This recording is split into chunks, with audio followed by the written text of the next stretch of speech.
This story is told in an old book, thousands of years old. Every word I'm about to tell you is true. Some of it will be hard to believe, but the truth is often stranger than fiction.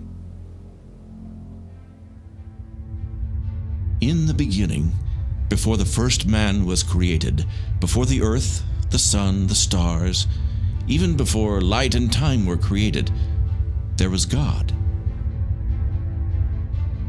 He alone existed without beginning, but he was not lonely. Unlike finite man, God exists simultaneously as three persons in one. Each distinct person is co-equal and co-eternal, one in essence, nature, power, action, and will. He communed with himself in harmonious love. But God wanted to share his life. He wanted friends and neighbors. The Bible tells us God created numerous kinds of angelic beings to offer praise around his throne. But one, called Lucifer, led a third of them in rebellion. God cast them out of heaven, and Lucifer's name was changed to Satan. But this is not their story. This is the story of God working with mankind.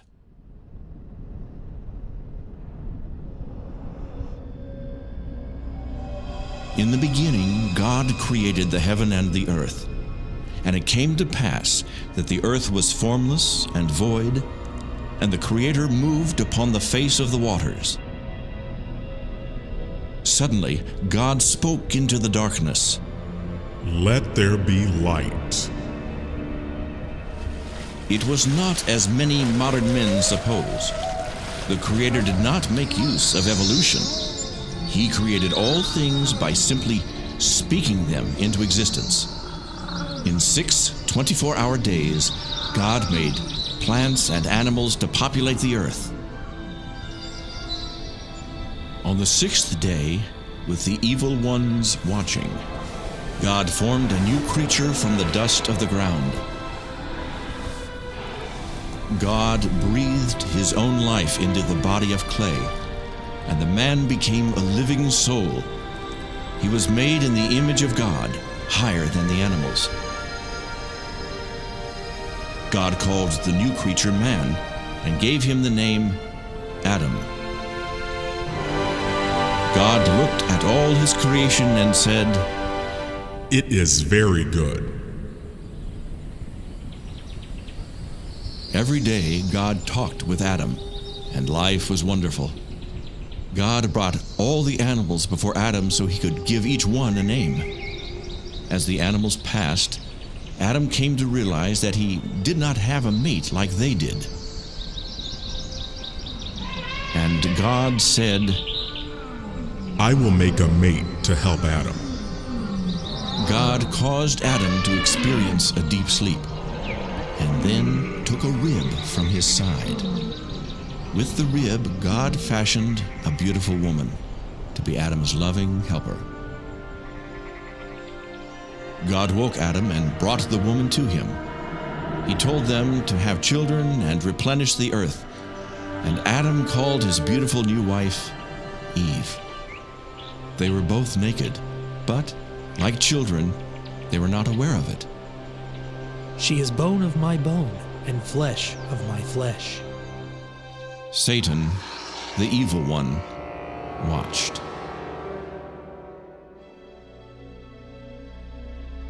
They were happy in the garden. There was no sin, no hunger. It never got too hot nor too cold. God spoke of the trees, saying, "You may eat of all the trees in the garden, but do not eat from this one tree in the middle of the garden. For in the day you eat, you will die." Satan hated God and wanted to destroy what God was doing. But he needed a way to communicate with Eve. So he entered the body of a beautiful creature and spoke through its mouth. "Has God told you that you cannot eat from every tree in the garden?" He said we can eat of every tree except this one, but if we touch it, we will die. You will not die. You'll be like the gods when you eat. You'll be enlightened as we are, and you will know all about good and evil. It is beautiful to look upon, and it does look like it would be good for food, and it will make me wise to eat it. But God said not to eat this fruit. Eve did not know what good and evil were. Eve disobeyed God and ate the fruit. Too late, Eve realized that she had been deceived. It caused her to know good and evil, but the evil took control. Eve took the fruit to her husband and talked him into eating it. See, I didn't die. Eat and it will make you wise also. They were enlightened and were ashamed of their nakedness. He will kill you now. Look what he did to me. What have we done? We disobeyed God. He will be coming soon. We must cover our nakedness. Adam, where are you? I heard your voice, and I was afraid because I was naked. Who told you that you were naked? Did you disobey me and eat of the forbidden fruit? The woman you gave me made me do it. The serpent deceived me. He told me I wouldn't die and that I would be like you. But I'm not like you. I feel awful.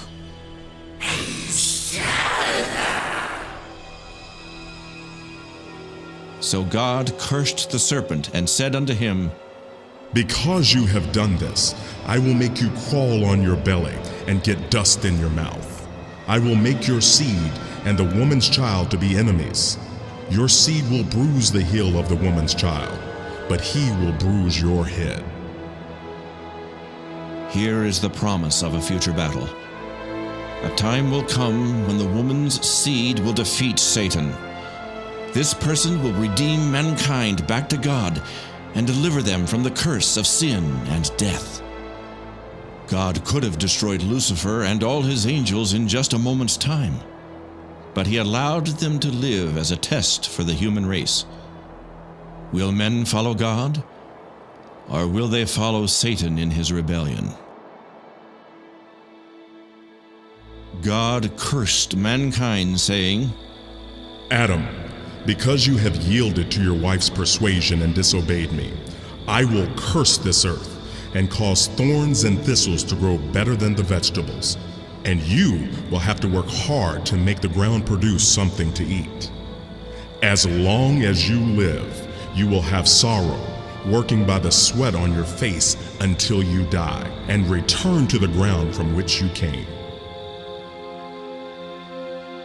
It was now time for Adam and Eve to die, just as God promised. But instead of killing them, God killed animals in their place and took the skins and made coats for Adam and Eve. He didn't kill us. We're still alive. He killed the animals instead of us. Adam and Eve didn't die that day because innocent animals died in their places. But the death sentence had passed upon them, and eventually they too would die. Death is the penalty for sin. Since Adam and Eve were now sinners, God put them out of the beautiful garden, so they would not eat of the tree of life and live forever in their sinful states.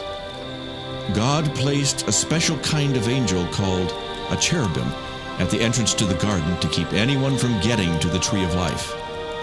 The garden was eventually destroyed and the tree moved from the earth. One day it will be brought back to the earth, but I am getting ahead of my story.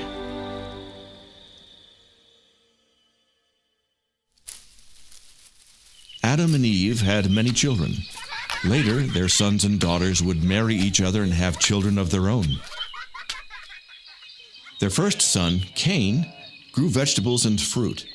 Their second son, Abel, raised animals. Could it be that one of them would be the promised son who would destroy Satan? Cain and Abel knew about God and the events in the garden. But God no longer walked and talked with humanity. Adam and all his descendants were separated from God by Adam's disobedience. Life was hard without God. There came a day when the two sons decided to worship God. Their father had told them of God killing the animals in the garden, so by faith Abel slew an animal and offered it to God. "O God, I am a sinful man. I kill this lamb and offer it to you in the place of my own death." Cain made an offering of the best he had, but it was not a blood sacrifice. Cain did not understand that his sin offended God. God, please accept this gift of the best I have to offer. Will one of these men be the promised Redeemer? No, Cain. God rejected Cain's offering because it was without blood. God was pleased with Abel and his offering. When he saw the shedding of the blood of the innocent lamb, God put away Abel's sin. God said to Cain, If you do what you should, I will be pleased with you. Also, you will rule over your brother Abel, and he will live in subjection to you. Who do you think you are? My fruit and vegetables are worth more than that bloody lamb. What makes you so special? My brother, there is still time to offer a blood sacrifice. I've had all of this I'm going to take! Abel died, and Cain tried to hide his sin of murder. But Cain could not hide his evil deed from God. God sees and knows all. Cain, where is your brother Abel? How should I know? Am I supposed to take care of my brother? Your brother's blood is still on the ground. It speaks to me of your evil deed. God knows everything. He sees everyone all the time. Nothing can be hidden from him. He saw what Cain did to Abel. God placed a curse on Cain, and he fled into the wilderness, taking his wife with him. His guilt caused him great grief and suffering. Cain could not be the promised deliverer. He himself was in need of deliverance. What about God's promise of a son that would deliver? Adam and Eve had another son and called him Seth. Many more sons and daughters were born unto them. When man was first created, mutant genes that caused deformities through inbreeding had not yet developed. But later, when it became a problem, God commanded that close relatives should not marry. God has given me another boy to take the place of the one that Cain killed. Seth had a son, and his son had a son, and many more sons were born. But still none came forth to remove the curse of sin and destroy death. Soon the earth was populated with many cities, villages, and farms. With each new generation, as the people increased, sin increased. The people committed sexual sins and were violent. Every thought was sinful. No one lived righteously. Adam had committed one sin. The people now committed many sins. God said, I regret I made man on the earth. I will destroy everything that is alive on the earth. 9 generations, 1,400 years, had now passed, and the world was filled with sin. Men made slaves of their fellow men. Will God ever have a family to love him and walk in obedience?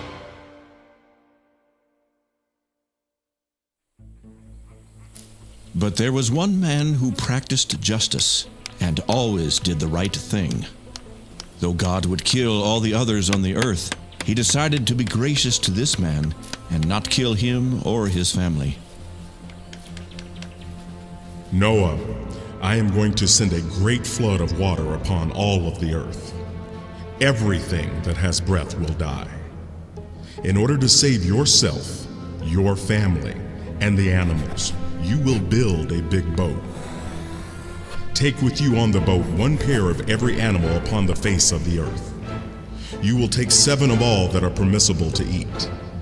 I will tell you how to build the boat and what you will need to bring to prepare for the flood. Could Noah be the promised child, the one to destroy the works of Satan? Will he obey God, or will he too fail? God told Noah how big the boat must be to hold every air-breathing creature on the earth, along with the food they would eat. It made Noah sad to think of everyone perishing in the coming flood. So at every chance, he warned them to stop sinning. I am telling you one last time, God is going to destroy the world with a great flood. You must believe me and join me on the boat. Why would a loving God destroy his children? Because of sin. You must stop sinning and treat your neighbor with love and justice. You old fool. 120 years later, when the boat was finished, God caused animals to come to Noah from all over the world. Look, here come more animals. They come on their own like someone is calling them. Some are so strange looking. I didn't know such animals existed. Do you think there could be anything to what Noah says about God sending a flood? Not a chance. Where could you get enough water to flood the entire earth? There's not much room left. This is the last of them. Noah, it is time. Come into the boat with all of your family and the animals. It will soon be too late for all of those who refuse to stop sinning. God shuts the door to the boat, and for 7 days nothing happened. Look at the fools. Shut up in a big boat with all those animals in the middle of a dry plain, miles from any water. Yeah, I bet the lions have eaten them by now. They've been in there a week. But on the 7th day it began to rain, and water stored deep in the earth came to the surface. I have never seen anything like this. Do you think the crazy people in the boat could be right about God wanting to kill everybody for their sins? Don't be ridiculous. God is love. How could one man be right and all our religious leaders be wrong? Before this time it had never rained. The weather was always nice, and a mist came up from the earth to water the ground. No one had ever seen or heard of rain, so many people thought Noah was crazy for thinking water was going to fall from the sky. But Noah believed what God said. I should have listened to Noah. What a fool I have been. God, save my baby! By the time the people realized Noah had been telling the truth, it was too late. It rained 40 days and nights until the water covered every mountain on the whole earth. Every living soul that breathed air died, except those that were in the boat with Noah. It would be more than a year before they would leave the boat.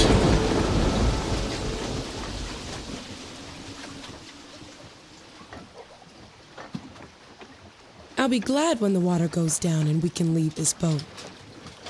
Finally, Noah released a dove, and it came back with a branch in its mouth, which meant that somewhere there was a tree already growing. Later, he again released it, and that time it did not come back, which meant it had found a good place to live. Before long, the boat settled on a mountaintop called Ararat. Everyone came out to a new world, a world without sin. Noah built an altar and offered animal sacrifices to God. Though Noah was a just man, there was still sin in his heart. These blood sacrifices were offered to God in substitution for the lives of Noah and all his family. The animals represented the 8 who should have died in the flood, but were spared by the grace of God. It was something like what God did in the garden when he killed animals to make coverings for Adam and Eve. I will give you a rainbow in the sky as a reminder that I will never again destroy the earth with water. You should have many children and scatter out to repopulate the whole earth. I will make animals to fear men. You may eat of any creature that is alive and crawling on the earth, just as you eat vegetables and herbs, but you are not to eat the blood of any creature. Do not kill anyone. If someone is found to be guilty of killing another, then he is to be killed by other men. If a man sheds the blood of another man, then other men should shed his blood to pay for his crime, because the life is in the blood. Noah became a farmer and planted grapes. The new world was lonely with just 4 families, but soon his sons were having children of their own. Noah discovered that by putting fruit in a container and leaving it for a few weeks, it made an alcoholic drink that caused him to feel funny. Noah got to liking the drink so much that at times he couldn't work. He would just fall down unconscious. It made him do things that displeased God. One day, Noah got so drunk that he made himself naked and then passed out. His son, Ham, looked on his father's shame and found pleasure in it. He told his brothers in a mocking tone what he had seen. When Noah awoke, his sons told him what Ham had done. Your son, Canaan, and all his descendants will be the servants of the descendants of your brother Shem. Many years later, this prophecy came true. The Canaanites occupied Palestine and ended up in servitude to the Jews. Noah and his family found grace in the eyes of God. God killed everyone except those 8 people. In time, Japheth went west and north to settle and repopulate. Shem went east and settled in Asia. Ham went south and settled in Africa and southern Asia. The descendants of his son, Canaan, settled in what is now called Palestine. And so the world was repopulated. Noah's son, Ham, had a son named Cush.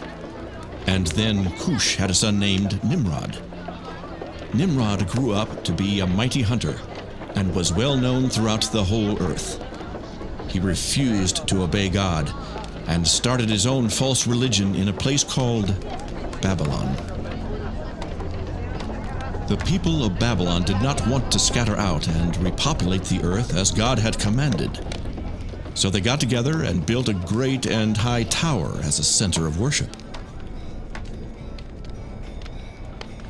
But it was not their creator they worshipped. Satan led them to create their own gods out of wood, stone, and metal. God was angry at their refusal to scatter over the earth, so he caused the people to speak many different languages.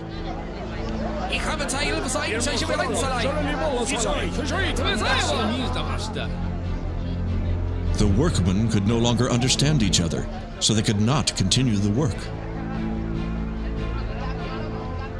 Each language group went its own way. Some people went to distant places in the earth. Some traveled in ships to distant islands. Some to the north where it was cold, and some down into the deserts where it was hot. So God's command to repopulate the earth was fulfilled. As the earth was filled with people, sin again increased. The people bowed down to idols and forgot the living God.